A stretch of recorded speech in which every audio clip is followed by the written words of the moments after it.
around the working day in chapter 10, but in the context of machinery, in the context of labour, in the context of the relation to nature, and in many other kinds of ways. Until, of course, we get to the general theory of capital accumulation, where you couldn't have that argument without that historical contextualization, together with the analytical work that went into the early chapters. It seems to me that chapter's if anything, the crucial chapter in Volume 1. Yeah, no, it's the culmination of the argument of Volume 1. But what you're saying is really interesting and important to grasp, which is the relationship in this book between, if you like, the theoretical logic and the historical circumstances. And there's a dialogue goes on between the two. And sometimes you get a little confused as to whether he's actually making a historical argument or a logical argument. You know, sometimes you think he's making them both together.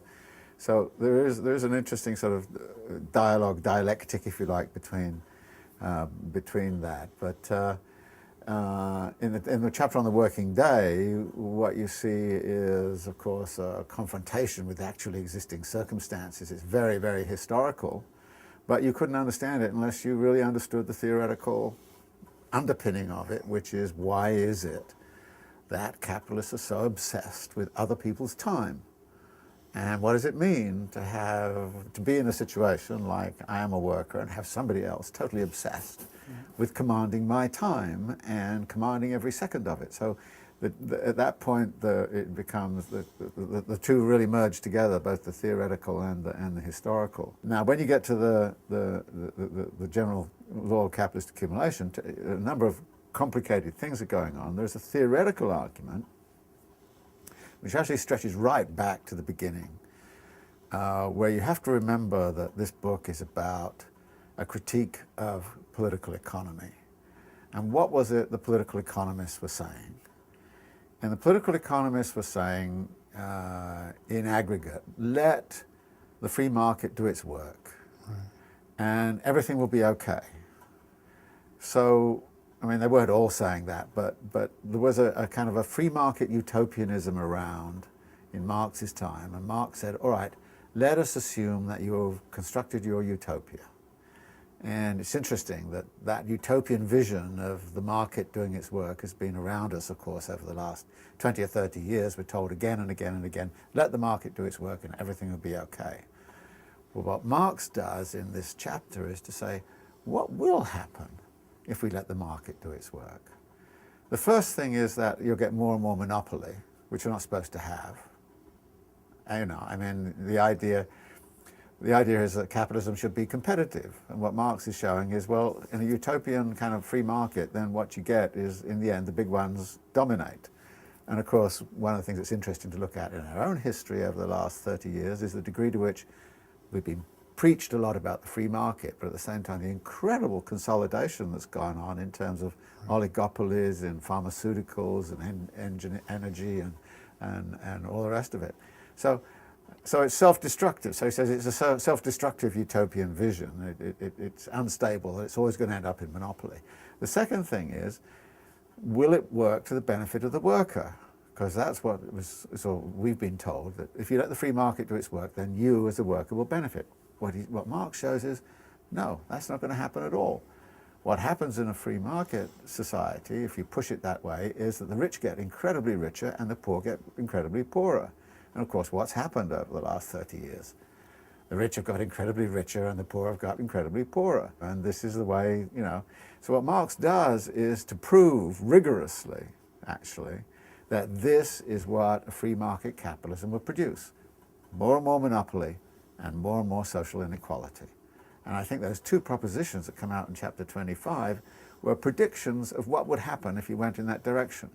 And of course, in the 1950s and 1960s, capitalism was not organized along this highly competitive rat race kind of line. Since the 1970s, it has.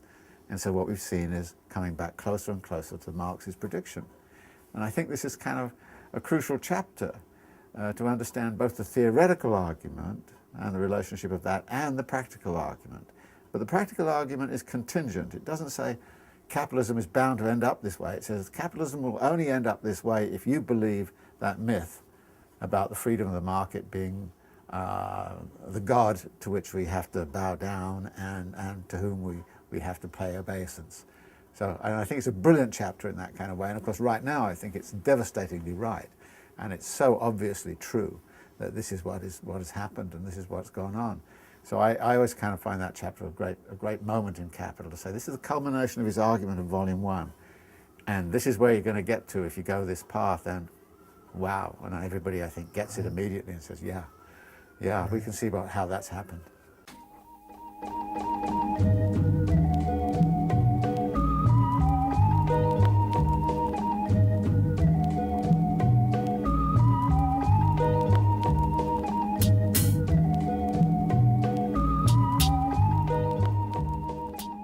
What Marx does is to try to put together a synthetic model, if you like, of how a capitalist system works, what its dynamics are like. And in chapter 23, he looks at that from the standpoint of simply of the reproduction of the class relation between capital and labour. And you'll notice Marx is much more interested in the question of social reproduction than he is in the question of the technical means by which it is done. Chapter 24 really looks at the implications of capital accumulation from the standpoint of the capitalist. So for a fleeting moment in chapter 24 you feel sorry for the capitalist caught in this Faustian dilemma of having to consume or having to reinvest. And you also see that given the coercive laws of competition, that capitalists are not necessarily free to choose, as Milton Friedman would hope they would be, that they have to reinvest whether they like it or not, and that therefore there is accumulation for accumulation's sake, production for production's sake. Now, the topic of chapter 25 is to look at what this all means from the standpoint of the labourer, and what it implies for the fate of the working class. And here you will notice that one of the assumptions we started out with, that everything always trades at its value, still holds, except in the case of labour power. And we're going to look at that now as something which is a bit flexible and the like. And as often happens with Marx, and we've seen this in the chapter on the working day, but also in many of the passages in machinery and large-scale industry, is that having derived a theoretical kind of positionality, what Marx then wants to do is to go out and say, well, can you see this actually at work in the world around you? So the last part of this chapter, section 5, is very much about, well, yeah, here's the theory. Now, what do we go out there? What do we see? And of course, the theory says that it's absolutely essential for capitalism to function that there be an industrial reserve army, a surplus of labour power, and that the surplus of labour power not be kept in a condition of great affluence, but that it be in a position of relative impoverishment.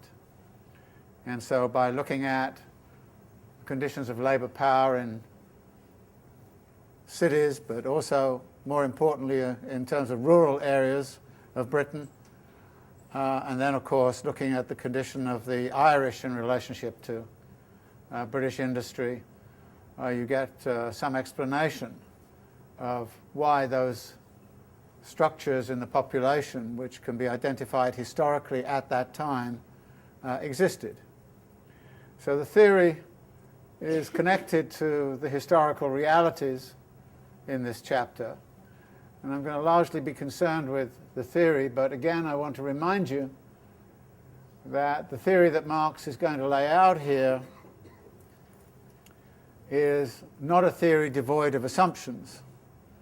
The assumptions he started out with, that there is no problem in the market, that the way in which the surplus gets divided up between interest and rent, profit of merchants' capital, taxes and all the rest of it, have no relevance for the argument. In other words, we're just simply going to look at the relationship between a capitalist class in totality and the working class.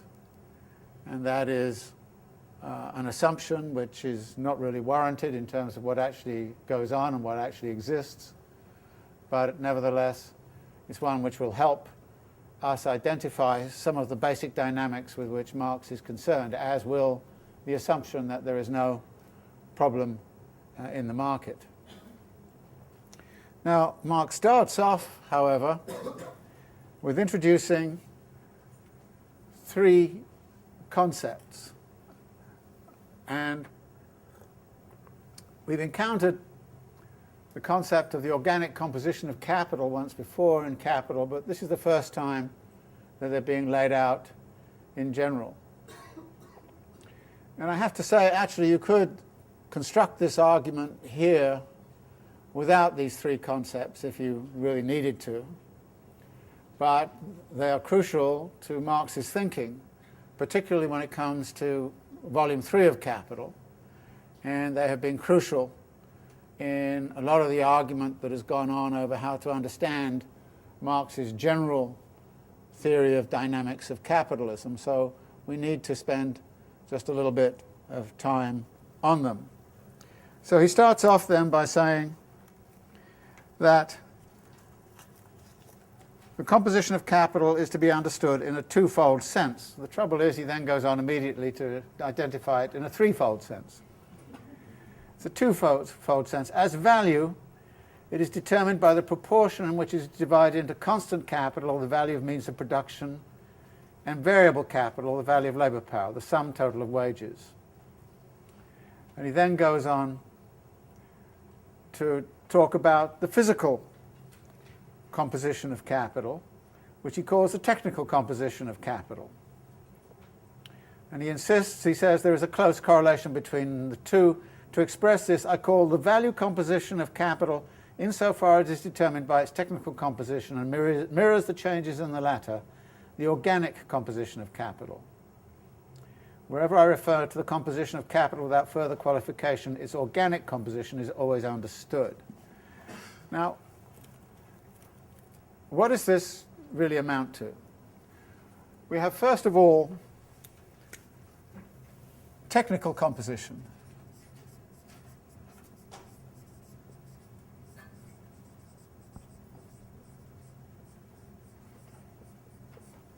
The technical composition is the physical productivity of labour.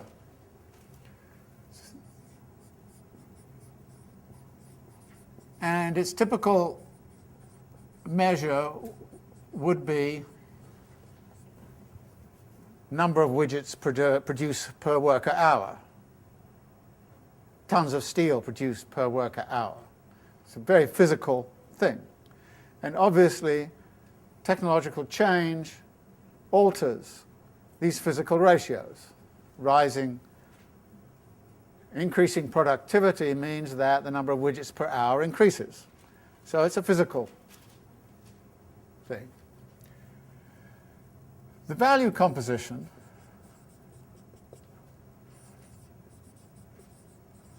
is how much the capitalist lays out for means of production versus labour power. And the value composition is really equivalent to C over V. That is, if C is the total amount of value which you have to lay out in terms of gaining access to means of production, the raw materials, machinery and all the rest of it, and V is the variable capital which you have to lay out, which depends, of course, on the value of labour power. The organic composition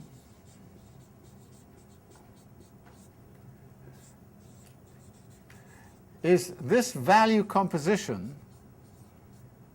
insofar as it is affected by changes in physical productivity. Now, let us indicate straight out that there are some problems with this idea. First, is this an internal measure? Or an internal effect within the firm? Within the firm, I change my productivity, i.e. my technical composition.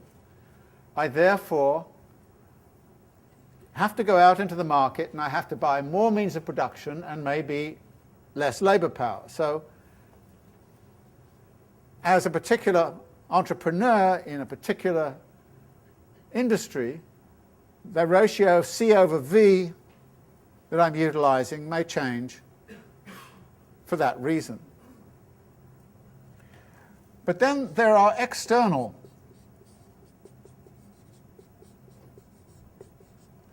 measures or effects.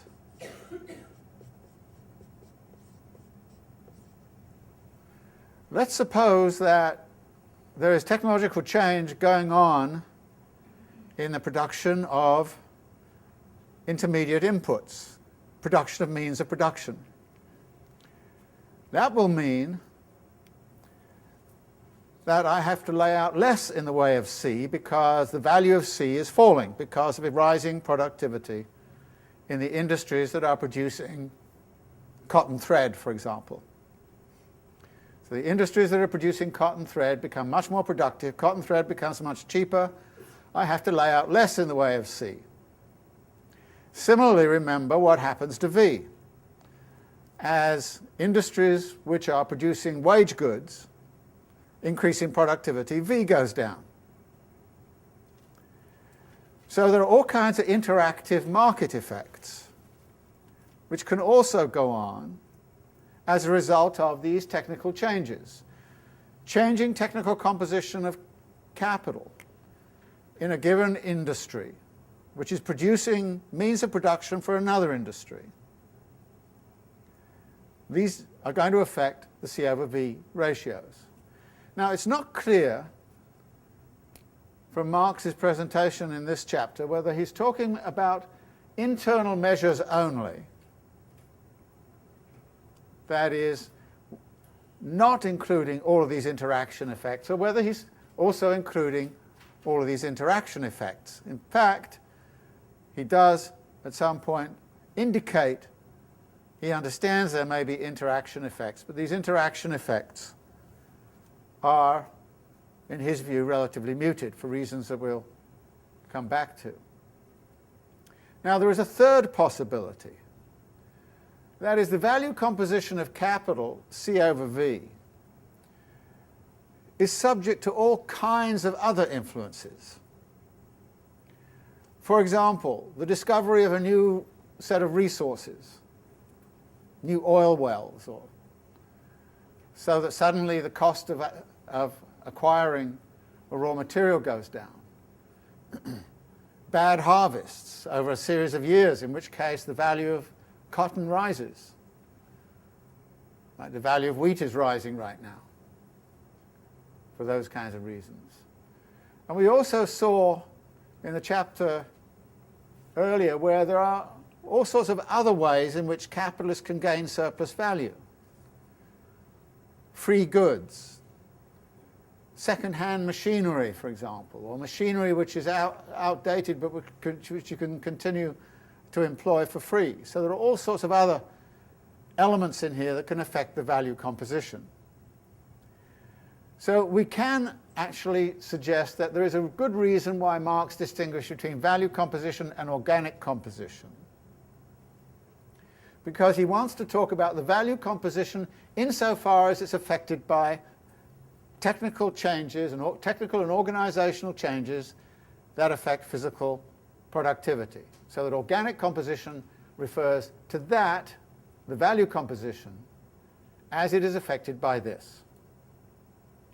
But, as I've suggested, there is this ambiguity here as to whether we're simply concerned with examining what happens in a given line of production or in a given firm, or whether we're actually going to be looking at the aggregate in the economy. His view he says, is this: the many individual capitals invested in a particular branch of production have compositions which differ from each other to a greater or lesser extent.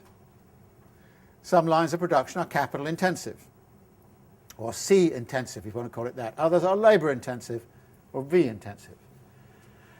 The average of their individual compositions gives us the composition of total capital in the branch of production under consideration. Finally, the average of all the average compositions in all branches of production gives us the composition of the total social capital of a country. Notice it's a country. It's not of the world.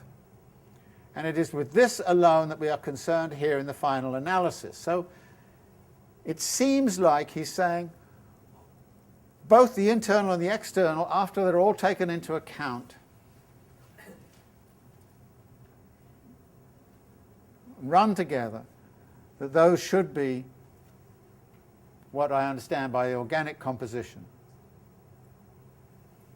Now, at this point, he just lays out these questions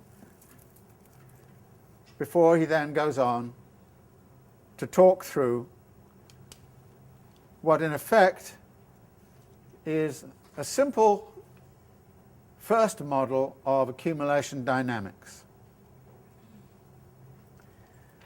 And the argument goes like this: the capitalist has surplus value at the end of the day.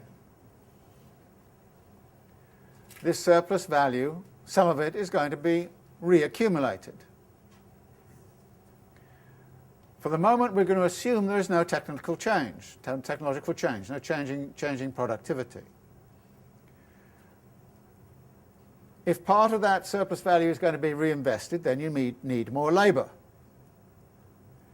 Therefore, says Marx, accumulation of capital means, as he says on page 764, multiplication of the proletariat, an increase in the number of wage labourers.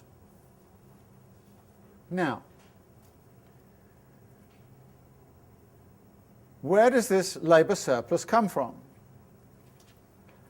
So he then goes through the scurrilous views of Mandeville and others, and suggests that Mandeville was more honest than some of the people who came after him in recognizing that what is necessary for such a system to work is that there be a pool of impoverished non-workers to be absorbed into this continuing expansion of capital.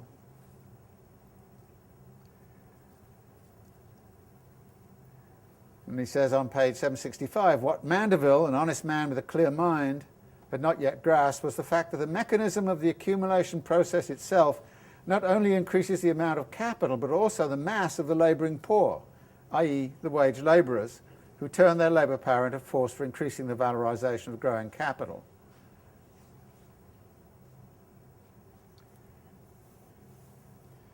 This then leads Marx into the beginnings of a discussion of Malthus, and of course the long footnote 6 on page 766 is given over to the superficial plagiarism of Malthus and the like in terms of his theory of population and how the hour of the Protestant parsons struck.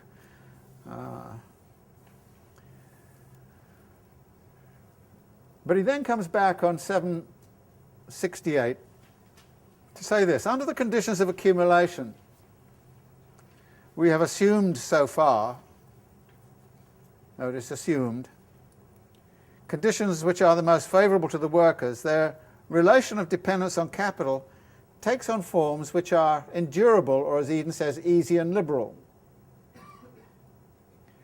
But it can, in fact, as this process goes on, the accumulation process goes on over time, absorb the surplus labour and start to lead to conditions of rising wages. So on 769 he says,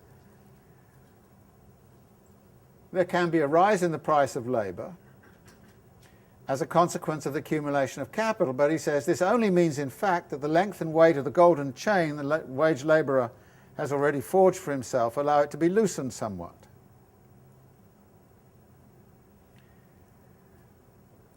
And at the bottom he makes this other point: it is clear that at the best of times, an increase in wages means only a quantitative reduction in the amount of unpaid labour the worker has to supply. This reduction, he says, can never go so far as to threaten the system itself. And then he mentions, apart from violent conflicts and so on, and he says this on 770: either the price of labour keeps on rising because its rise does not interfere with the progress of accumulation,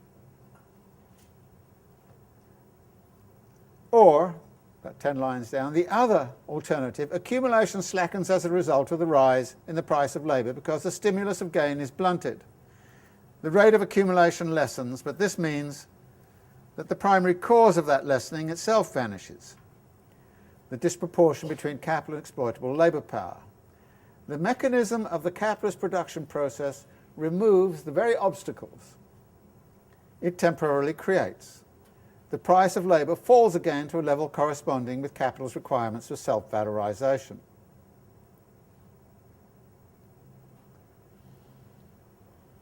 Now, we can diagram this in this kind of way. There is a certain accumulation of capital.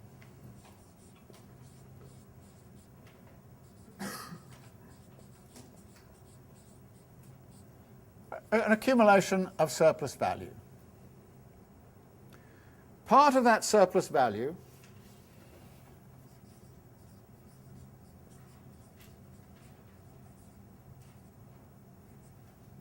is capitalized, that it is converted back into capital.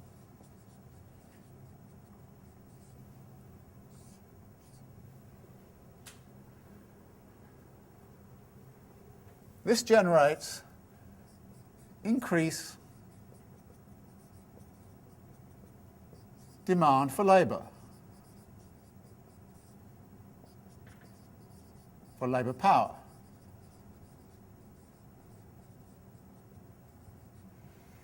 Where is that increased demand going to come from? It's going to come from surplus population.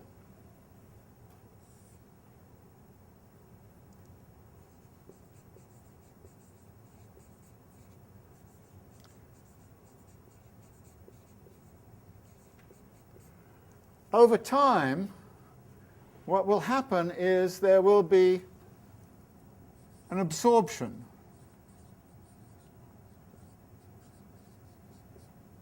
of this surplus population. And as the surplus population is increasingly absorbed, so we will get rising wages.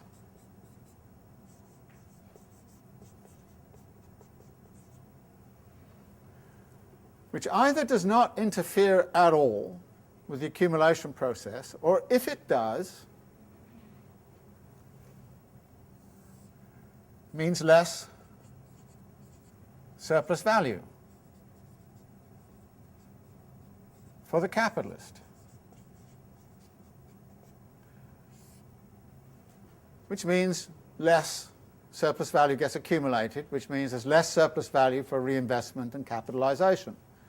To say nothing of the fact that capitalists looking at a situation of this kind would say, what's the point of me going back into the market and paying all of that for labour? I'm not going to get much profit out of it or surplus value out of it, so I'm not going to even bother. So the stimulus for gain is blunted by the fact that wages have risen so high. Now, how could a situation of rising wages not interfere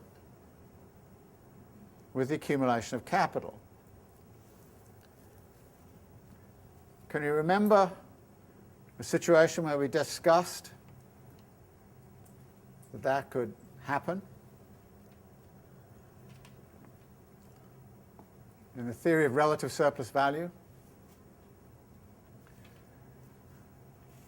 where we argued, right, but in a situation of increasing productivity gains, some of the productivity gains can go to the worker in terms of increased standard of living. So that you can get an increasing standard of living of the worker i.e. an increase in the value of labour power, which is consistent with increasing rate of exploitation of labour. Okay. So if there is rising productivity going around this system, then, all right, wages can rise a little bit, but we've still got plenty of, in other words, you don't get less surplus value, you get more surplus value, even though wages are rising. But notice what this does. It basically kind of says that inherent in capitalism is a kind of homeostatic kind of adjustment mechanism of the rate of accumulation and the wage rate. That if we looked at it kind of like this, if the wage rate is doing something like this, it's rising, then the rate of accumulation is falling. As the rate of accumulation is falling, so reinvestment diminishes, and so the demand for labour slackens, and so wage rates come down. This goes up, and you could imagine a situation of this kind. That they just simply oscillate in this kind of fashion. It's a homeostatic kind of adjustment mechanism. Wages rise, rate of accumulation slackens, demand for labour falls off, the labour surplus reappears. Now clearly, this surplus population depends upon the rate of population growth, where the population is relative to all of this. So where the surplus population is also matters. So what Marx does here, however, is to say, well, you might notice historical situations in which wage rates and profit rates will be going opposite to each other. Now, what would a bourgeois economist read into this? They're going to look at it and kind of say, you see, it's greedy workers, greedy unions or something like that. They're always wanting more wages, and the wage rate goes up, and if the wage rate goes up, then, sorry, you're going to get stagnation. I'm sure you've heard that argument, right? If you push the wage rate too high, then, sorry, you're just going to get stagnation. And it's going to be whose fault? Labour's fault. So if we get a crisis, it's not our fault, it's Labour's fault. You know, they push the wage rate too high. But what Marx does is to point out that in this system, as he says at the bottom of 770, he insists, to put it mathematically, he said, the rate of accumulation is the independent, not the dependent variable. The rate of wages is the dependent, not the independent variable. In other words, what Marx is insisting is that it is capital and capital accumulation that is driving this. It's capitalists who are making the decisions. It's capitalists who are pushing the system. So if you do see fluctuations of this kind, it's because that's the way capitalism is pushing it.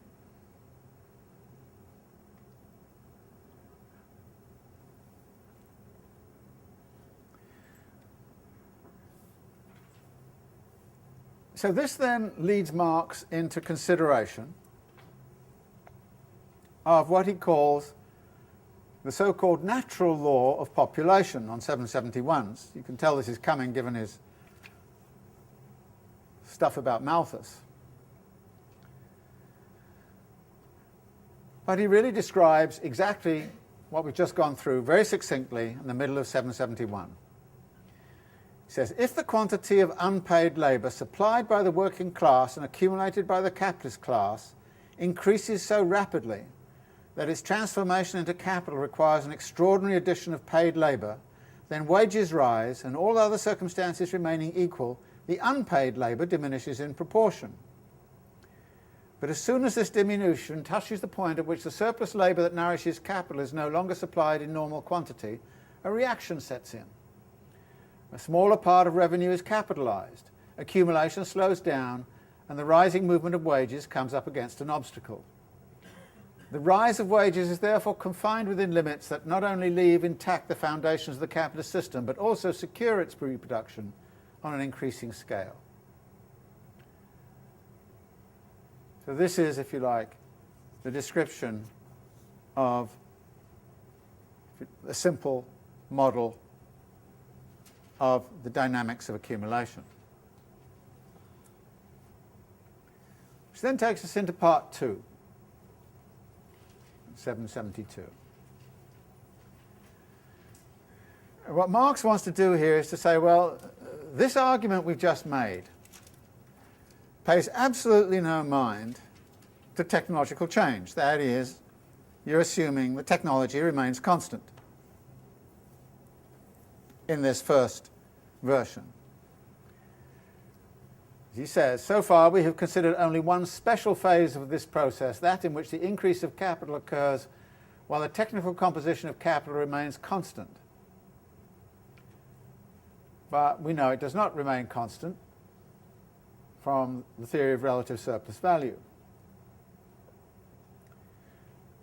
So he then goes on to observe, given the general basis of the capitalist system, a point is reached in the course of accumulation at which the development of the productivity of social labour becomes the most powerful lever of accumulation.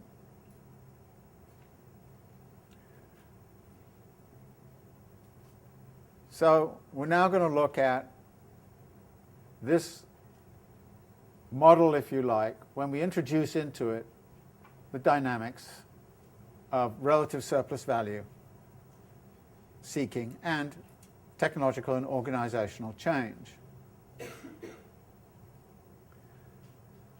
So he starts off then by looking a little bit at the technical composition of capital, going back over this argument, and we're going to see this developed even further now in this section.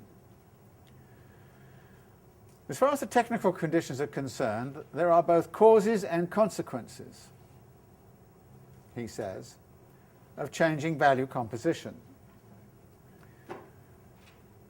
Causes are those which arise out of the need to buy new machinery, new means of production. So he talks about buildings and furnaces and means of transport and all those other things. But then the consequence is that you need more means of production. So a condition, sorry, it's not a cause, it's a condition of this is you buy a new machine, which means more C in the form of the machine, but then the machine also has a consequence, which is that you now need more raw materials. Bottom of 773, he says, this change in the technical composition of capital, this growth in the mass of means of production, as compared with the mass of the labour power that vivifies them, is reflected in its value composition by the increase of the constant constituent of capital at the expense of its variable constituent. And then he uses the phrase, which has created quite a lot of problems. This law of the progressive growth of the constant part of capital in comparison with the variable part is confirmed at every step by the comparative analysis of the prices of commodities, whether we compare different economic epochs or different nations in the same epoch. There is, he says, a tendency for the organic composition of capital to increase over time.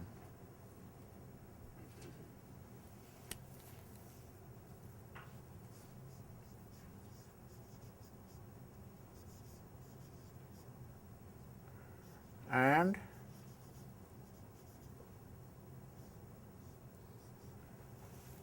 he's proposing that we think in terms of a law of the increase of the C over V ratio. That is, you need to buy less and less labour, and you need to buy more and more means of production.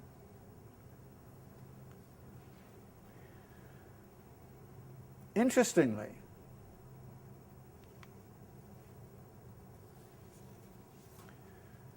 he then introduces on the middle of 774 the possibility that C could also diminish through technological change. But he simply treats it here as something that restrains what would otherwise be a very rapid increase in the C over V ratio in the organic composition of capital. Here he's saying, in the middle of 774, the reason is simple. With the increasing productivity of labour, the mass of the means of production consumed by labour increases, but their value in comparison with their mass diminishes. Their value therefore rises absolutely, but not in proportion to the increase in their mass. The increase of the difference between constant and variable capital is therefore much less than that of the difference between the mass of the means of production into which the constant capital and the mass of the labour power into which the variable capital is converted. The former difference increases with the latter, but in a smaller degree.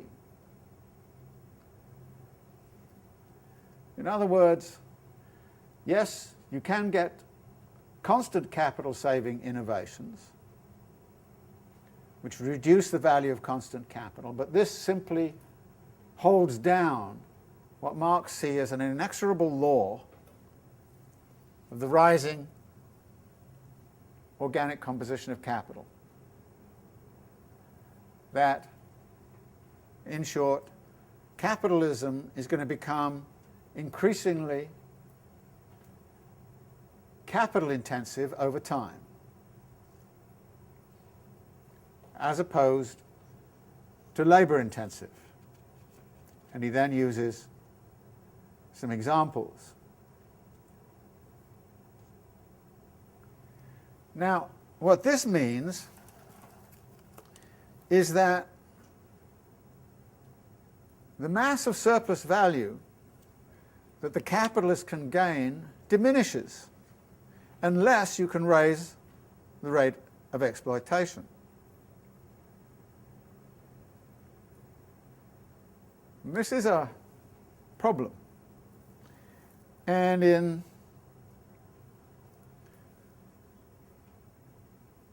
the third volume of Capital, he will argue roughly in the following way.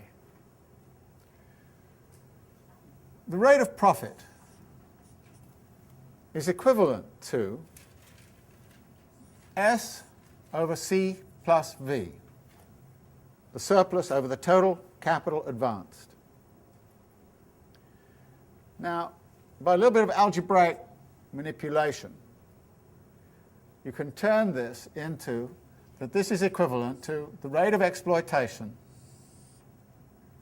over 1 plus the organic composition of capital, from which you would see immediately that if the rate of exploitation remains constant, then the law of rising organic composition of capital gives you a falling rate of profit.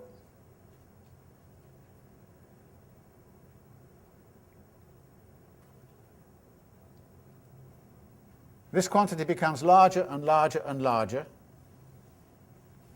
This remains constant. Therefore, the profit rate must fall.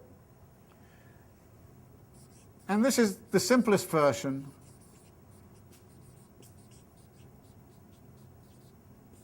of Marx's falling profit rate argument. In order to sustain that, however, you have to do two things. One is you have to keep the rate of exploitation constant. And the second is you have to assume that all of these interactions which are going on in the economy are actually leading to an increasing organic composition of capital. And there are lots of reasons why, as subsequent theorists have shown, this is not necessarily so. Situations can arise in which actually it goes in the other way. that you get a falling organic composition of capital, simply because the nature of the interaction effects, whether there's a falling or a rising, really depends. On the other hand, if you dare to gainsay, in certain circles, the theory of the falling rate of profit, Marx has come down on you like a ton of bricks. Because, as I think Marx himself suggested, this is one of the main ways in which you can see how technological innovations, i.e. the search for relative surplus value, creates a contradiction. Because you're displacing labour out of production. And as you displace labour out of production, you're displacing the source of surplus value.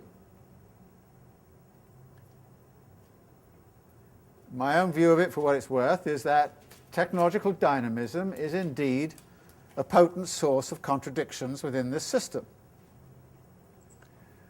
But that you cannot assume there is a law of rising organic composition, but it's always going to be there.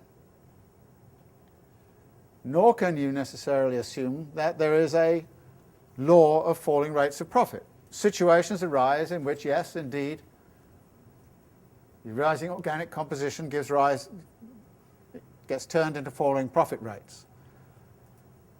But it's perfectly possible for other patterns of innovation to enter into the picture which reverse that process.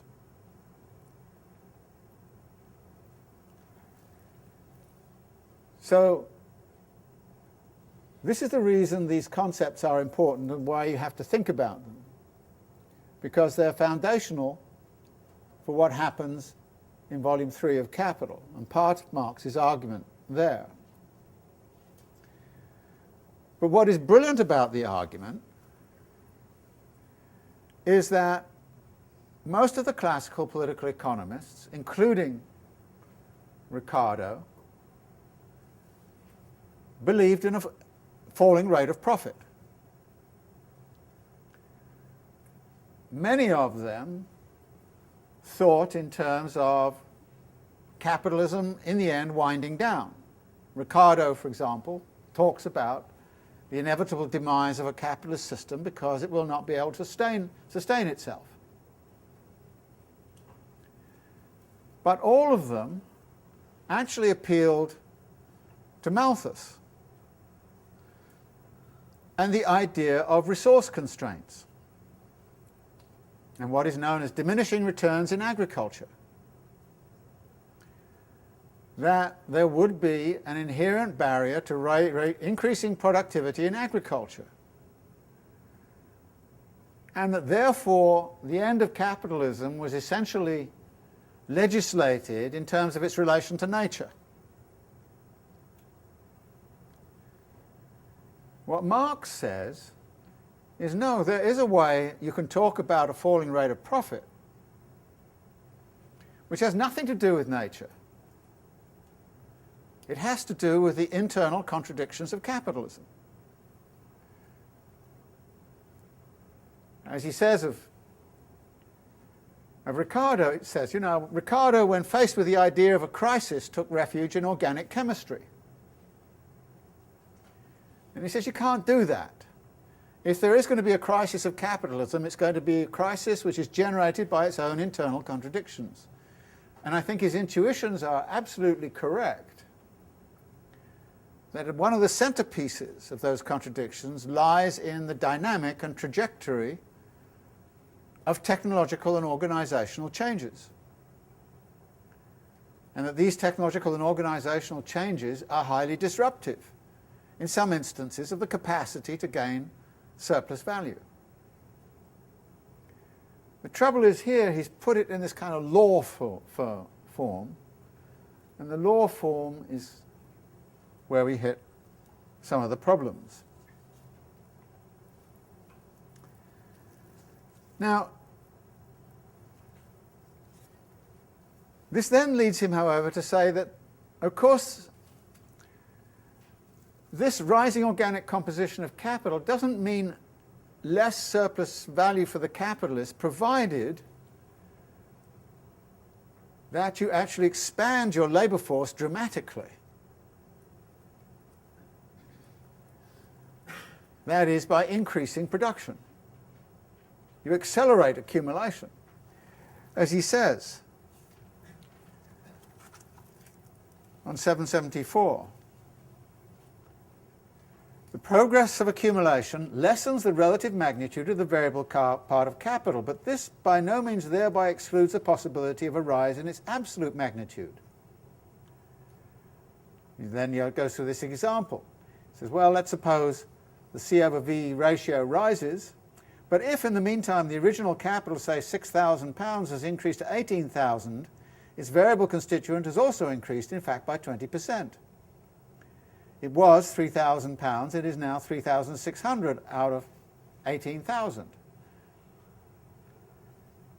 But whereas formerly an increase of capital by 20% would have sufficed to raise the demand for labour by 20%, now the original capital needs to be tripled to secure an increase of 20% in the demand for labour. This then immediately raises the question, where is the surplus capital going to come from to increase from 6,000 to 18,000? How are you going to get that? And that leads him immediately to the idea, well, there is an original accumulation which goes on. And he so introduces this idea of primitive accumulation on 775.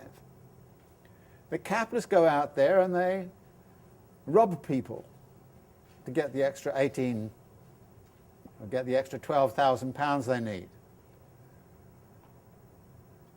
Somehow or other they accumulate it. Now he says we're going to look at this historically in part 8, so we'll do that next week. But then on 776 and 777, he says, well, maybe there's another way in which capitalists can do this. And he introduces the distinction between concentration and centralization. Concentration of capital arises in this model in the following way, that each time you increase the amount of capital that's circulating. So you go around this system again, and you get more capital, more capital. So concentration means over time, bit by bit, increment by increment, you're increasing your capital, and so capital is becoming concentrated.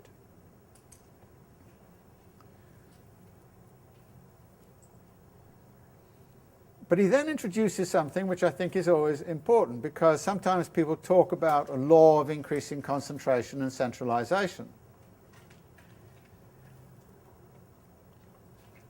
Because he suggests at the bottom of 776 that not only are you going to get concentration of capital, but you can also get something else going on. Right at the bottom of 776, he says the concentration that accompanies accumulation is not only scattered over many points, but the increase of each functioning capital is thwarted by the formation of new capitals and the subdivision of old. Accumulation therefore presents itself on the one hand as increasing concentration of the means of production and of the command over labour, and on the other hand as repulsion of many individual capitals from one another. And then he talks about the fragmentation of the total social capital. What in effect is going on here is this. Why would you put your surplus value back into the same production system? What happens if I took a part of my surplus value and spawned it off into a new line of production? And I opened up a small factory making something else. So capitalism is not only about increasing concentration, it's also about increasing diversification, increasing fragmentation. And what he's suggesting here is there's some sort of relationship between concentration and dispersal, concentration and fragmentation. And that therefore you cannot necessarily look to concentration of capital to do what you want it to do in terms of increasing the amount of V which is available to you at a given rate of exploitation.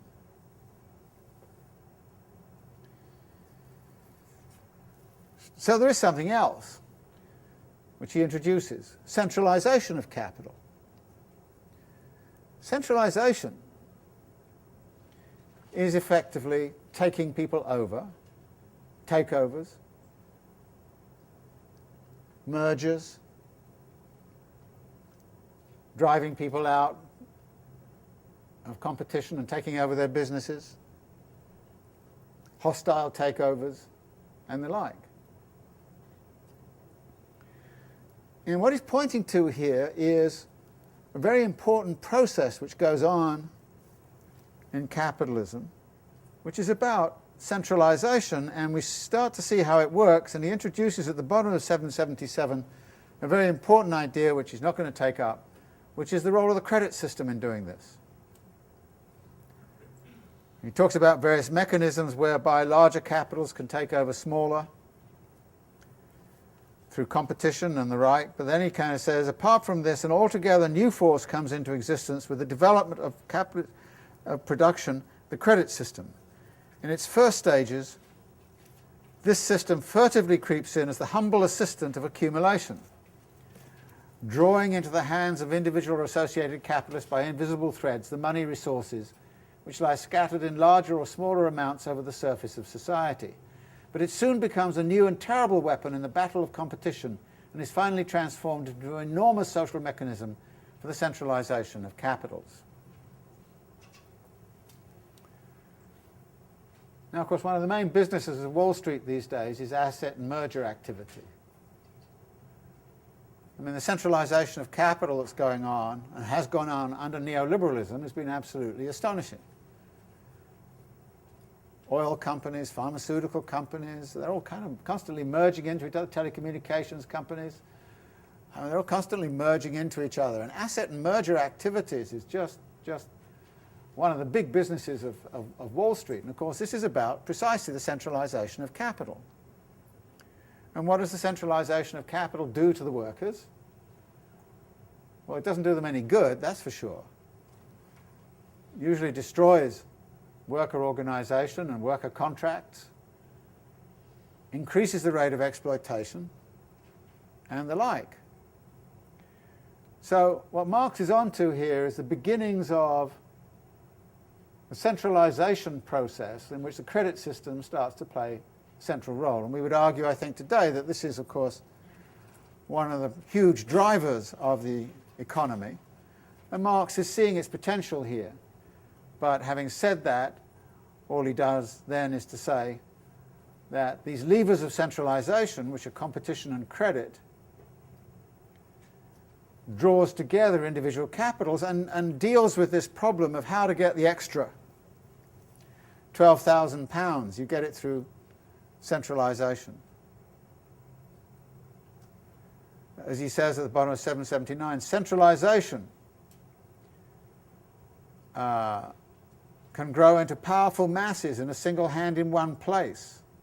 In any given branch of industry, centralisation would reach its extreme limit if all the individual capitals invested there were fused into a single capital, i.e. monopoly. In a given society, this limit will be reached only when the entire social capital is united in the hands of either a single capitalist or a single capitalist company. Centralisation supplements the work of accumulation by enabling industrial capitalists to extend the scale of their operations, increasing scale of organisation. And centralisation, he says, is much more dramatic, as he says on 780. Accumulation, the gradual increase of capillary reproduction as it passes from the circular to the spiral form, is clearly a very slow procedure compared with centralisation. Centralisation is much faster. And he then goes on to point out the world would still be without railways if it had had to wait until accumulation had got a few individual capitalists far enough to be adequate for the construction of a railway. So it's consortia and business consortia and things like that start to move into the picture. And he then says, centralisation therefore becomes the new and powerful levers of social accumulation. Therefore, when we speak of the progress of social accumulation, we tacitly include these days the effects of centralisation.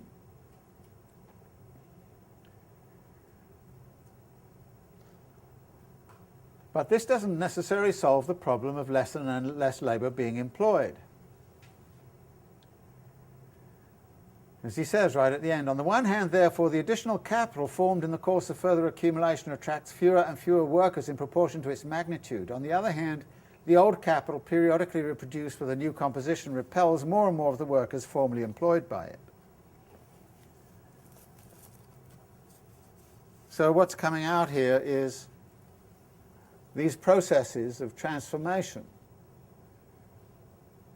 both in organizational form of capital but also in technological forms, are diminishing the demand for labour power in the labour market. And the consequences for that are taken up in the next section, but we should probably break here for 5 minutes and then do the next two sections. The next section, what we get is another version of this model, but with technological change incorporated. And the system really looks something like this, that, again, you start with accumulation.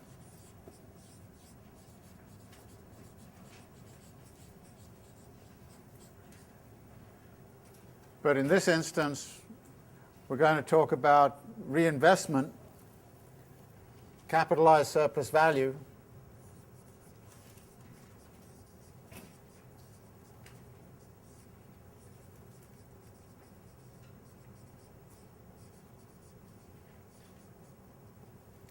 which in this instance is invested in new technologies,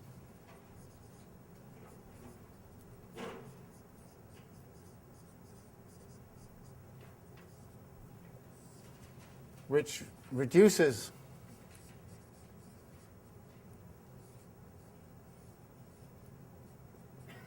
the demand for labour,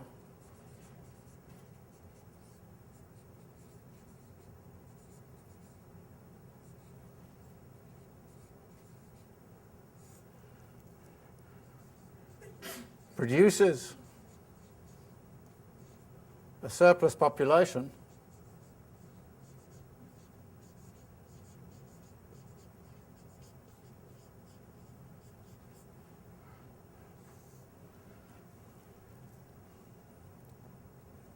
which gives you a high rate of exploitation, which gives you more accumulation.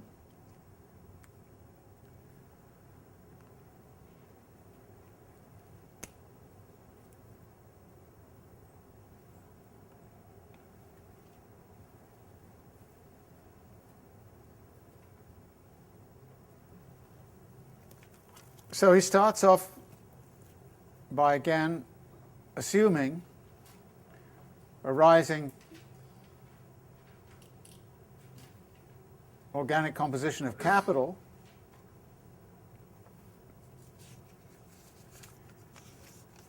and but now we're looking at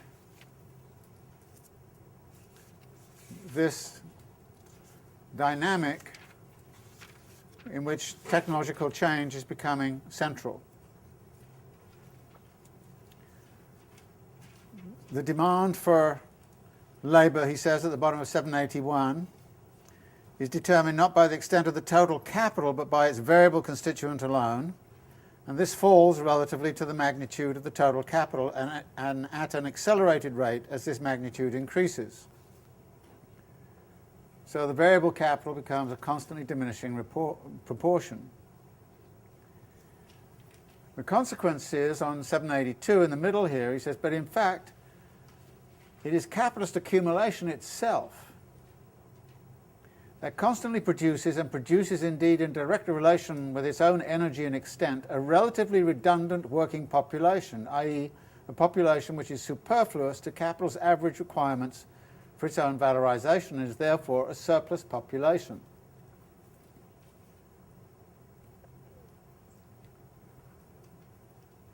And then he talks on 782, 783 on what we now colloquially call downsizing. And the consequence, as he points out on 783, bottom, the working population therefore produces both the accumulation of capital and the means by which it is itself made relatively superfluous. And it does this to an extent which is always increasing. Now, there's a lot of discussion these days about disposable labour and the idea of disposable labour forces. And this is exactly what Marx is talking about. How do we get to a point where, in fact, we can talk about massive disposable working populations? And how does that dynamic work?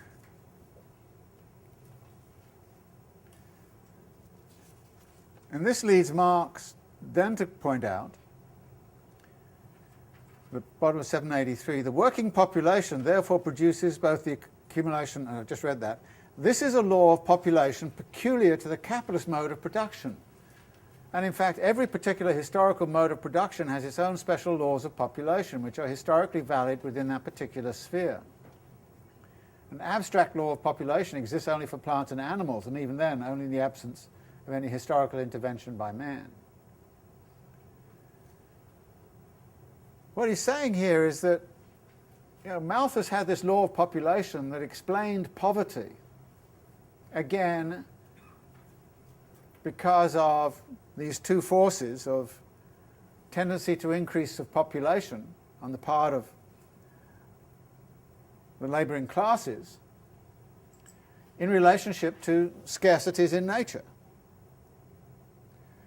So the problem of poverty for Malthus was everything to do with the natural proclivities of the working class to reproduce too fast versus scarcity in nature. Therefore, poverty is natural. Marx is saying that's nonsense. Poverty is actually produced, and this is his point going back to the fable of the bees in Mandeville. Poverty is actually produced by the capitalist dynamic. As he says in the next paragraph, but if a surplus population of workers is a necessary product of accumulation or of the development of wealth on a capitalist basis, this surplus population also becomes, conversely, the lever of capitalist accumulation. Indeed, it becomes a condition for the existence of the capitalist mode of production. It forms a disposable industrial reserve army which belongs to capital just as absolutely as if the latter had bred it at its own cost. Independently of the limits of the actual increase of population, it creates a mass of human material always ready for exploitation by capital in the interest of capital's own changing valorization requirements.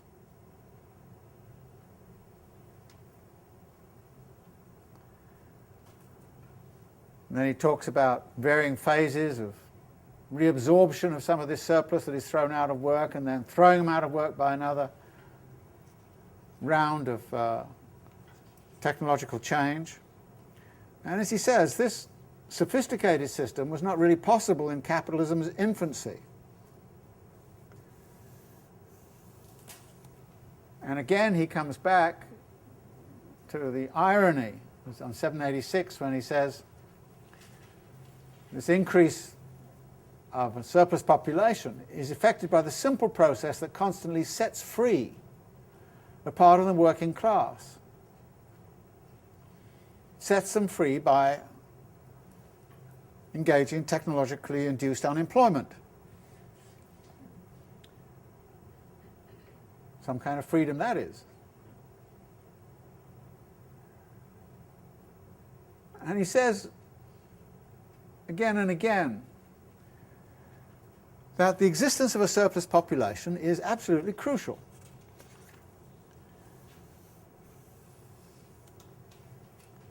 (788) Capitalist production can by no means content itself with the quantity of disposable labour power which a natural increase of population yields. It requires for its unrestricted activity an industrial reserve army which is independent of these natural limits. So in other words, it wouldn't matter what the rate of population increase was. You would still have poverty, even if Malthus was all wrong about working class reproducing and being too fecund and all of that. Wouldn't matter, because capitalism would simply go ahead and produce its surplus population in this kind of way. And this has a number of effects. One is it allows the capitalist to discipline the labour force. In other words, it's a constant threat which the capitalist has of forcing unemployment upon the working class. And one of those threats can be exercised with the purpose of de-skilling, as he says on 788 at the bottom, the displacement of more skilled labour powers by inferior labour powers.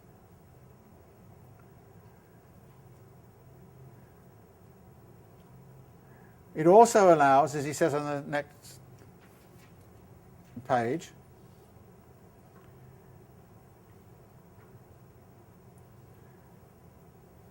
if the means of production as they increase in extent and effective power become to a lesser extent means for employing workers, this relation is itself in turn modified by the fact that in proportion as the productivity of labour increases, capital increases its supply of labour more quickly than its demand for workers.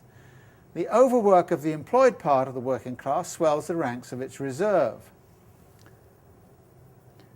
The condemnation of one part of the working class to enforced idleness by the overwork of the other part becomes a means of enriching the individual capitalists and accelerates at the same time the production of the industrial reserve army on a scale corresponding with the progress of social accumulation. Now, it's a very interesting thing that's gone on over the last 30 years, which is we've seen extensive structural unemployment at the same time as the existing employed working class, in many instances, has been forced to do overtime and has been forced by the threat of unemployment to intensify their efforts. So in other words, this mechanism of capital is not simply about unemploying people. It's also about exercising a political power over the workers.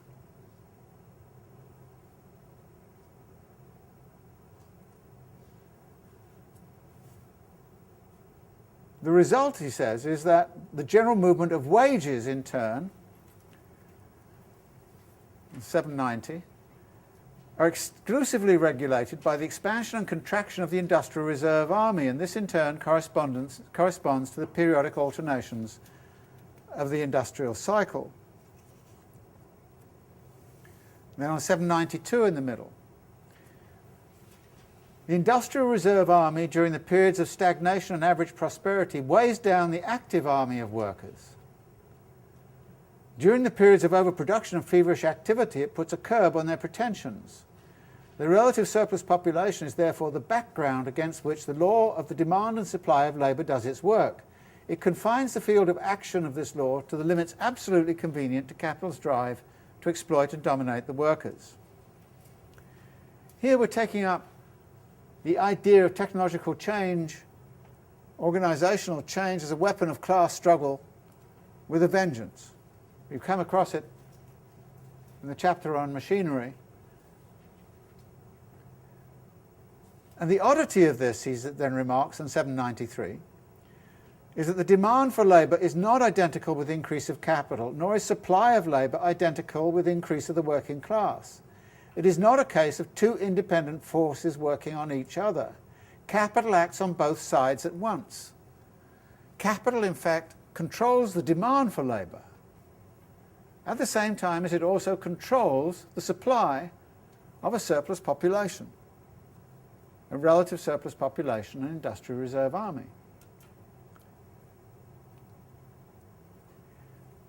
then goes on to say, if its accumulation on the one hand increases the demand for labour, it increases on the other the supply of workers by setting them free, while at the same time the pressure of the unemployed compels those who are employed to furnish more labour, and therefore makes the supply of labour to a certain extent independent of the supply of workers. The movement of the law of supply and demand of labour on this basis completes the despotism of capital. Capital works on both sides. It has control of both sides. The answer, of course, is for workers to organise, and so Marx here, for the first time, introduces the idea of trade unions and labour organisation. He says, as soon as the workers learn the secret of why it happens, the more they work, the more alien wealth they produce, and the more the productivity of their labour increases, the more does their very function as a means of the valorisation of capital become precarious.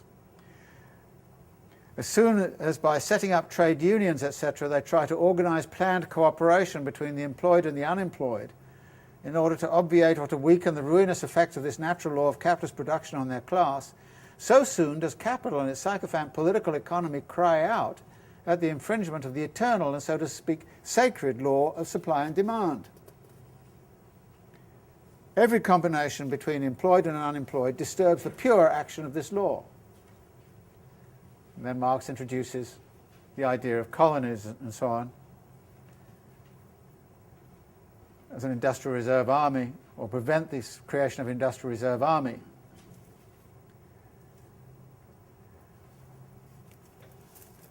So the point here is that in this model of accumulation, what we see is the utilisation of capital's command over organisational forms and technologies, centralisation, new technological forms, organisational forms, as a weapon in class struggle which actually regulates both the demand and supply of labour.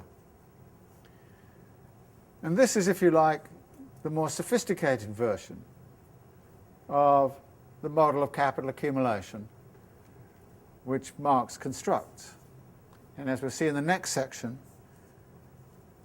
this leads into the construction or production of a relative surplus population, and so Marx then talks about it.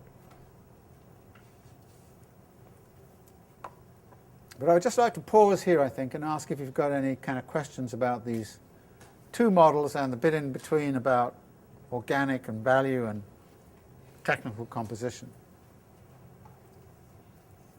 Or is it all clear? Yeah. So there could be some factors that would go against the idea of a falling rate of profit. Yeah. Well, one would be, for example, a pattern of technological change which is capital saving, which is not labour saving at all, but capital saving, i.e. the means of production become cheaper, faster. And of course, out of that comes some other, Marx mentions foreign trade, and while he doesn't mention the word imperialism, you could also introduce into this imperialist domination of raw material sources to make them extremely cheap, so that raw materials become cheaper and cheaper and cheaper because of imperialist domination. And as I've already mentioned, there are patterns of technological change which would not give you a rising organic composition of capital at all, but a stable organic composition of capital, and in certain instances you may even get a declining organic composition of capital. It really depends upon what kind of technological change you're talking about. And I think there's no question that Marx's intuition that a lot of capitalist technological change is about labour saving is correct. And to the degree that it is biased towards labour saving, it would indeed produce some of the kinds of difficulties that Marx is pointing to. But there's no necessity for that. You could imagine something else. In other words, there are people who now would argue that actually you can set up a dynamic model of this kind with the pattern of technological change, which is going to equilibrate the system. The difficulty is that, and give you a stable rate of profit over time. The difficulty is to define exactly what the pattern of technological change is that does that. And so people talk, for example, about a knife edge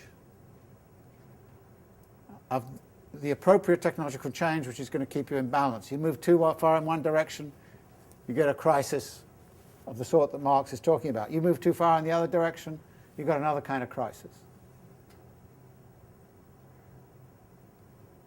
And in any case, don't forget the assumptions we started out with. For instance, if there is a serious problem in the market, then you may want to employ more workers. You might want to give them more purchasing power because they become an important part of the consumerism that's going to mop up the surplus value.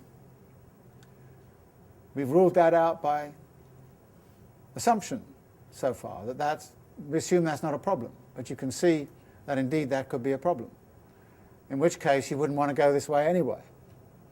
The social system would have to go in another direction, that is to try to employ more workers as a way of consuming the capitalist product.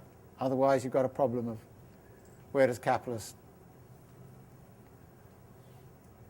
to whom do capitalists market their product? Actually, it's very interesting.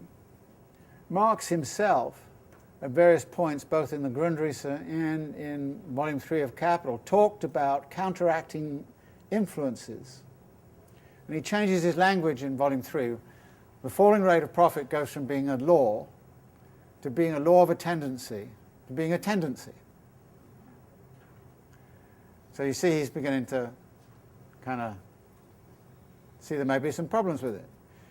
And at various points, both in Capital and the Grundrisse, he also talks about the factors that can offset the law of the tendency of the falling rate of profit.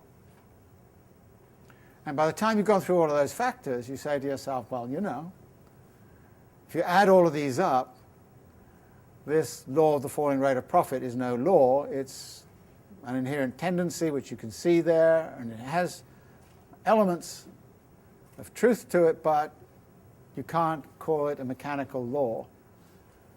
And it's very dangerous, I think, to do that. And after all, if Marx was correct in saying that there's a law of rising organic composition of capital, and there's a falling rate of profit with it, we should have been having a falling rate of profit since 1850 at least. And we should be closer and closer to zero, but we're not closer and closer to zero. We plainly are not. And this, of course, is then, again, one of the things he mentions is opening up new sectors of production which are labor intensive. Now think of that. And think about what global capitalism has been doing. A lot of the sectors of production it's opened up have been labor intensive. And in fact, the proletariat has increased by about 2 billion people over the last 30 years. You know, China, Indonesia, and places like that. So new lines of production have opened up, many of which are labor intensive.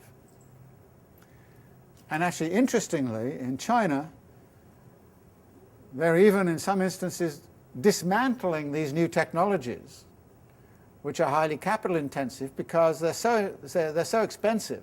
You know, they can buy these new technologies from the United States, very expensive, which are labor saving.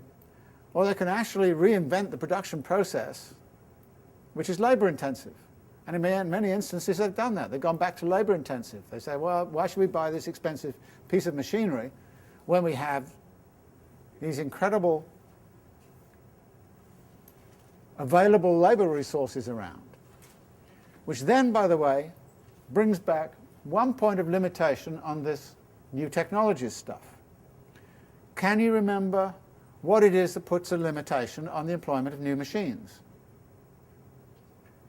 Until everyone else catches up and gets simple. Well, until everybody else catches up. But the other is that the machine, the value of the machine, has to be less than the labor that's saved by it. Okay. So when you get to the point where the demand for labor and the wage rate has gone down so much because you've got such a massive surplus population. At some point or other, there's no point in continuing technological innovation. So that cycle will go on until such point, as you remember the case in Britain, which did not employ the technologies which it employed in the United States because there was such a surplus of labour in Britain that it didn't make economic sense to employ those technologies. So what you may get is a situation where you produce such a surplus of population in a given place that therefore there's no incentive for technological innovation, and you go back, in effect, you switch back into this Model 1 situation. So again, there are many situations where you can imagine this. And if you emphasize the fluid possibilities of this, and in a way, that's why this language of a law strikes me as a bit odd. Marx, generally speaking, is always talking about the kind of fluidity and the process and the capacity, and then kind of to end up with a kind of pretty rigid kind of statement about a law of a rising organic composition of capital, as he does here. He clearly thought that he'd cracked the problem of the falling rate of profit. And that was to come in volume 3 of Capital. And he felt it very important to insert into volume 1 of Capital these arguments about organic value composition and technical composition as a foundation for the volume 3 argument. He never completed the volume 3 argument.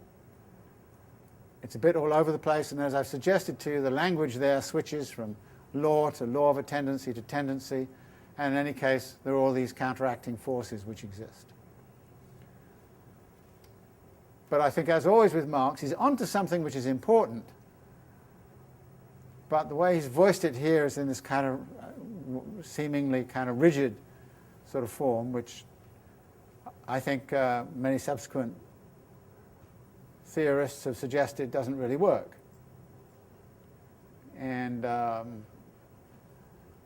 these kinds of models, by the way, have now been worked out mathematically, so if you want a good mathematical version of all of this, you go read somebody like Morishima, Marx's Economics. Morishima is a first-rate mathematician and works all of these things out mathematically and basically kind of says, there are instances where the falling rate of profit could occur, but there are plenty of instances where it won't. But what Morishima emphasizes is the destabilizing role of technological change, which I think is right. And if we look at our own society and we look at the patterns of technological change and this relationship to worker control and the production of a relative surplus population and the role that relative surplus population has played, say in Europe in particular, where it's been particularly strong. I mean, the structural unemployment in Europe has gone on now for 20 years. And this is one of the ways in which you try to discipline the labour force all of the time. Hasn't worked too well, but that's part of the dynamics of it. In this country, of course, we've had no need for that. The dynamics have, gone on. The insecurity that is generated amongst working class labour organisation has not been that strong. Labour organisation has been effectively kind of minimised. The paths of technological change are not resisted. And so capitalists can pretty much have it their own way. And in addition, if they can't have it their own way here, they go to China or they go to sort of maquila zones or wherever. But again, I think it's very important to recognize, I think I mentioned this before, that one of the biggest sources of insecurity in the labour force and loss of jobs in this country is technological change, not outsourcing. So again, I think Marx is correct very much to talk about the power of technological change to structure an industrial reserve army and create an industrial reserve army and to put pressures on workers so that they don't create a problem. And as we've seen over the last 30 years, capital has not shared with workers any of the gains that have been had from rising productivity. Capital has taken it all. Workers have essentially won nothing in terms of the benefits that come from rising productivity, which was not true in the 1950s and 1960s, was not even true in the 1920s. So that this is a very unique period in US history where none of those gains have been shared.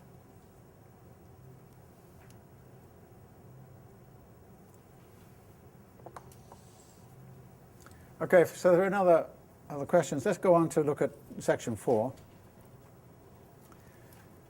We get 3 forms of the Industrial Reserve Army: floating, latent, and stagnant.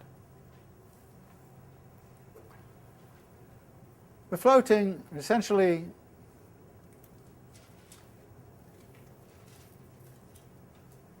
workers who have been fully proletarianized, fully integrated into the commodification of labour power, and have been employed but are thrown out by these waves of technological innovation which create unemployment. There are people who are in the workforce, then out of the workforce, depending upon the industrial cycle. They are typically registered as unemployed, people seeking employment who got unemployed. So you can get a measure of the floating population in this country by looking at data on the unemployed. Though the data is not that great, and the category of discouraged worker ought to be in there as well, which are workers who have just given up trying to get a job. So you've got a floating population. The latent population are groups in the population who have not yet been fully proletarianized. Marx frequently mentions the way in which women and children were drawn into the labour force. In his time, one of the biggest reserves was, of course, a peasant agrarian population, increasingly thrown off the land. And that has not gone away. If you look at Mexico or India and so on, you'll find an agrarian population that is increasingly being forced off the land into the cities and is a latent reserve. Now, the point about the latent reserve is they have to be mobilized somehow. And by what processes are they going to be mobilized? But there are other latent reserves also. There is a petty bourgeoisie, an independent petty bourgeoisie, an artisan, self-employed population that can be forced into the labour force. So that when we start to talk about latent reserves, we're talking about a wide range of population possibilities. And of course, as soon as we start to think of it geographically, then we would say, well, while the floating reserve is usually around where capital is, a latent reserve is all over the world and can be mobilized. In the 19th century, you would mobilize coolie labor and take it to South Africa or Fiji or whatever. You'd mobilize Indian labor and take it to Trinidad. Those kinds of things. So the surplus population can be global, and increasingly, of course, we saw within Europe. In the late 1960s, there was a labour shortage in Europe, and labour power was labour was well organised, strongly unionised.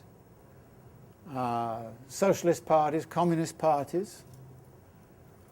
And how was the shortage of labour addressed? Well, the French government went out and organised a massive importation of labour from the Maghreb.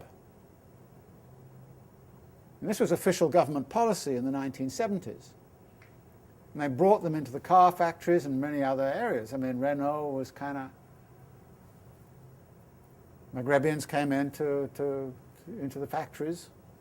It was a government policy, which of course is not anymore, you know. Now they want to send them back. But at that time there was a mobilization of this labour surplus from the Maghreb. And look at the incredible significance of Mexico to the economy of this country in terms of the labour surplus in Mexico.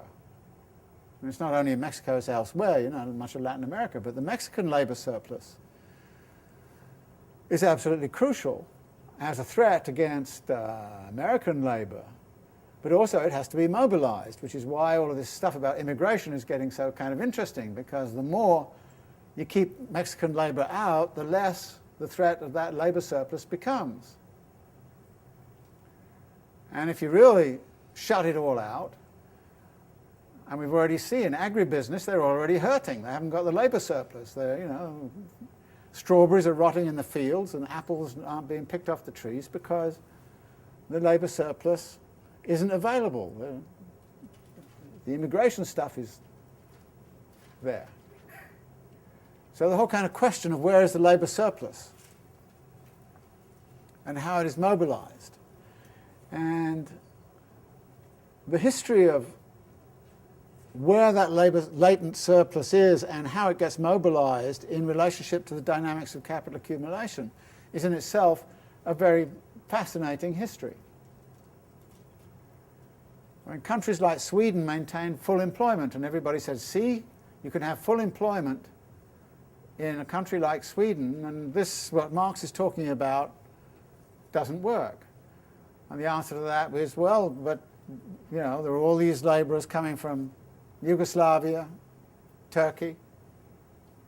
There was a labour surplus available to the Swedes, and they used it, both as labour control, but also as the necessary labour surplus in order to fuel accumulation of capital. Now, the latent category, or the stagnant, or rather the stagnant category, is different from the latent. In many ways, it's, as Marx kind of says of it, this is about, he's not very kind to groups of this sort.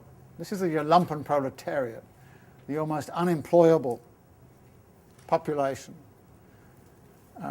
In some cases you can have sympathy because, as he says, this is the hospital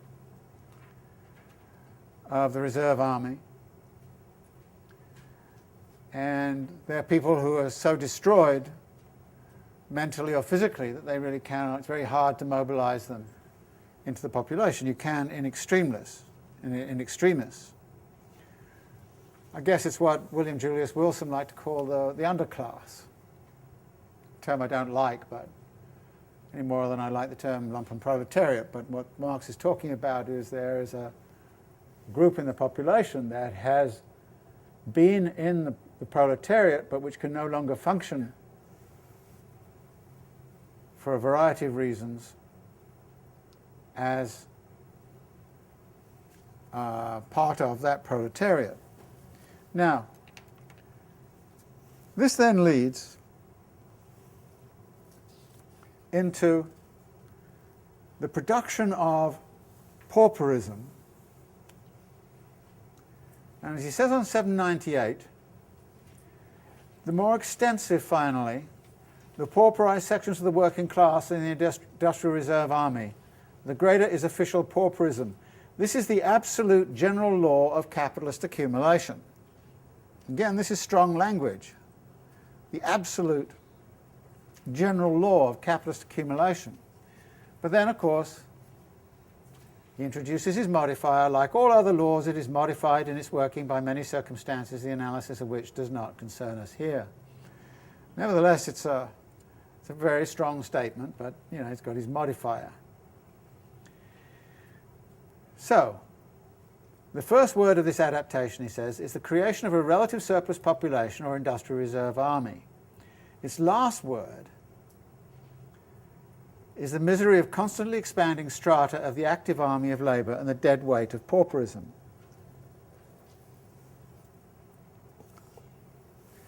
He says right at the bottom, we saw in part 4 when analysing the production of relative surplus value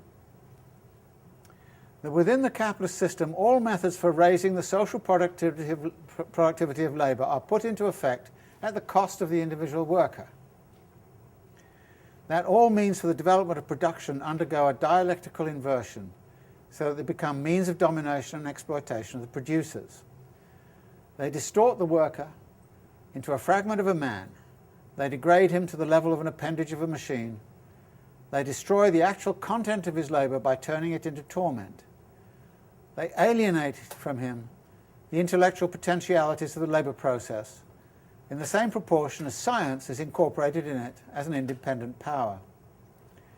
They deform the conditions under which he works, subject him during the labour process to a despotism the more hateful for its meanness. They transform his lifetime into working time and drag his wife and child beneath the wheels of the juggernaut of capital. But all methods for the production of surplus value are at the same time methods of accumulation, and every extension of accumulation becomes conversely a means for the development of those methods. It follows, therefore, that in proportion as capital accumulates, the situation of the worker, be his payment high or low, must grow worse. Finally, the law which always holds the relative surplus population or industrial reserve army in equilibrium with the extent and energy of accumulation rivets the worker to capital more firmly than the wedges of Hephaestus held Prometheus to the rock. It makes an accumulation of misery a necessary condition, socially necessary condition, corresponding to the accumulation of wealth. Accumulation of wealth at one pole is therefore at the same time accumulation of misery, the torment of labour, slavery, ignorance, brutalisation and moral degradation at the opposite pole, i.e. on the side of the class that produces its own product of capital, as capital.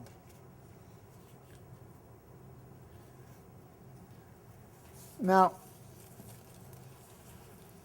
this is of course the famous thesis, the increasing immiseration of the proletariat, which is a necessary condition of capitalist accumulation. And you will find people saying immediately, well, that's not true. I mean, let's face it, the working class in this country is much better off than it was 100 years ago. And yeah, okay, some of this sort of stuff is maybe going on in China and Bangladesh and Indonesia and so on, but let's face it, there has been progress for many of the workers of the world, even when they weren't particularly united. So this is one of Marx's predictions, if you want to call it that, or statements, which is often used both in a dogmatic way on the part of some Marxists to kind of say, see, this is what capitalism is bound to do, and equally dogmatic way by a lot of non-Marxists who say, well, this is what Marx says is bound to happen, it didn't happen that way. And I think here again it's very important to go back to the assumptions. This statement is a statement which is contingent upon the dynamics of accumulation as Marx has set this up. This is volume 1 of Capital. We are simply looking at the dynamics of production. What goes on within the realm of production and within the realm of capital accumulation from that standpoint. What we will find is that at the end of volume 2, Marx will start to talk about the problems of effective demand, and that the only way in which the effective demand problem can be solved is by, quote, rational consumption on the part of the working class. And he means by rational consumption on the part of the working class two things. First, that the working class should have sufficient resources available to itself to be able to consume the goods that capitalists produce. And secondly, the working class will have acquired the consumption habits whereby it will utilize its money incomes in ways which fit with the dynamic of accumulation. So at the end of Volume 2, we find bourgeois philanthropy is going in and teaching the working class how to consume right so they can have rational consumption from the standpoint of the dynamics of the accumulation process. So the end of Volume 2 gives you a completely different story to this one. This one says, if capitalism worked like this, just like this, then what would you get? You would get this. Can we see some of this going on in the world economy? The answer is yes. You go to China, or you go to Indonesia, or you go to Bangladesh, and you will see it. Appalling conditions of exploitation. You see people being forced off the land, forced into the cities. The latent reserves are being mobilized all over the place by all kinds of mechanisms. So yes, you'll see the latent reserves being mobilized. And indeed you'll see the agony of toil, and indeed you will see accumulation of wealth at one pole. Right now, I don't think anybody would deny that capitalism is about the accumulation of wealth at that pole, right? I mean, there's a huge accumulation of wealth going on. But where is the production going on that backs up that huge accumulation of wealth? And what are the conditions of labour which exist? Well, you can find out. Plenty of, NGOs that have reports. I mean, Oxfam and others have reports on this sort of thing. Labour organisations have reports on this kind of thing. You'll find reports of this sort of thing in UN reports and so on.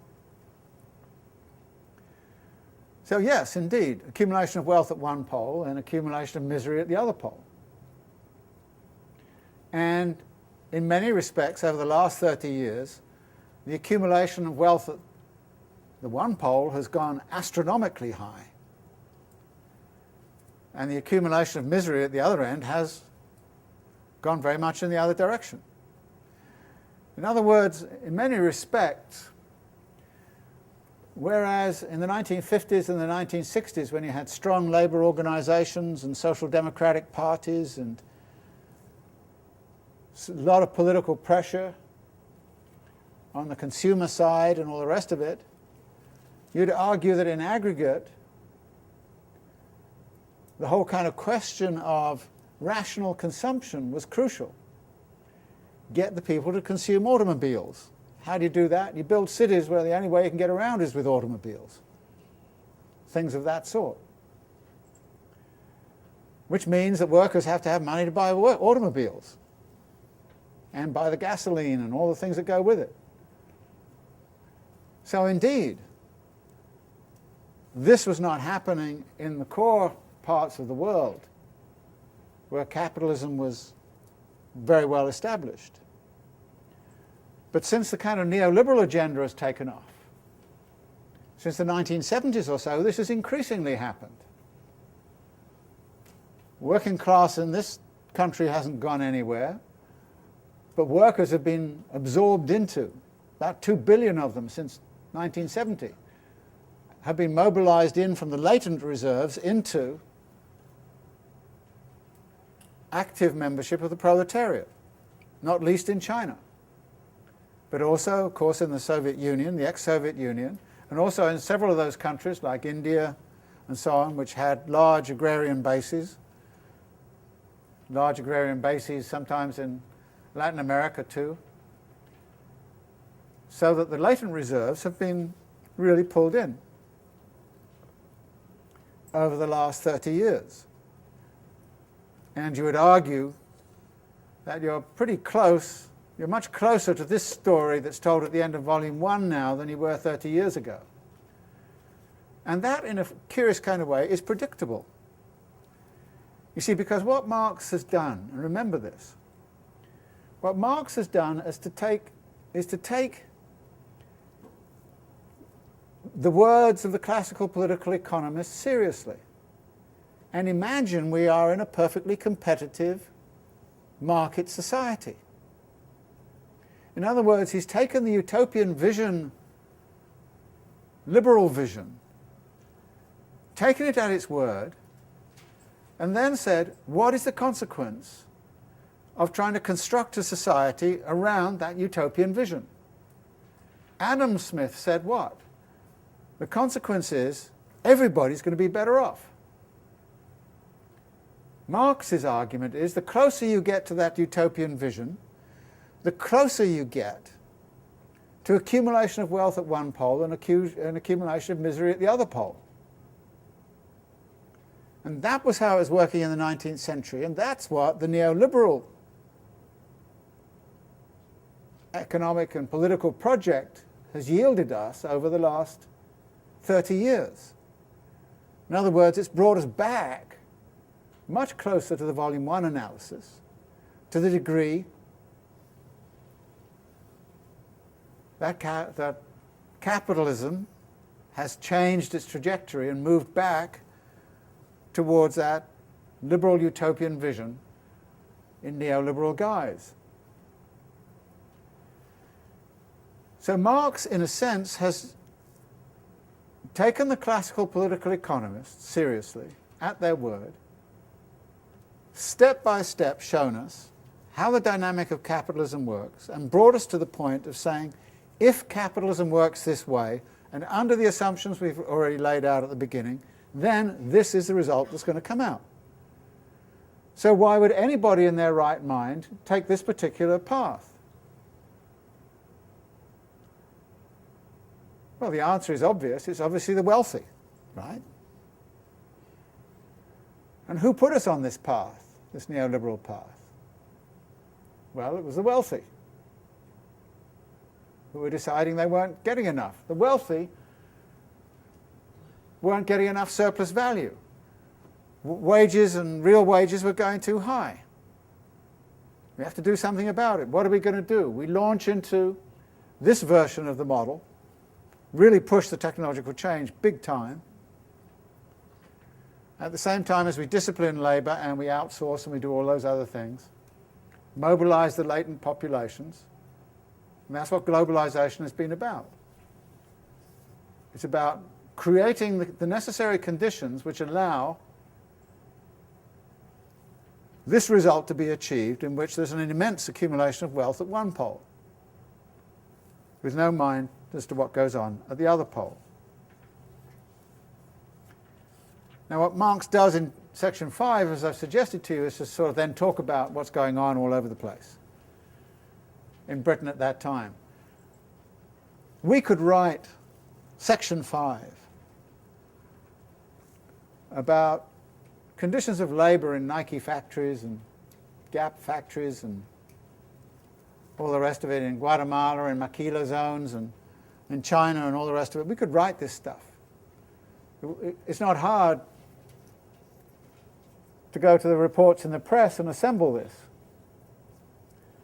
In fact, when I used to set exams on this class,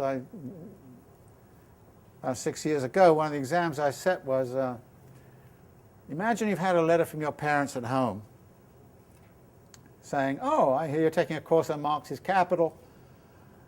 Isn't it,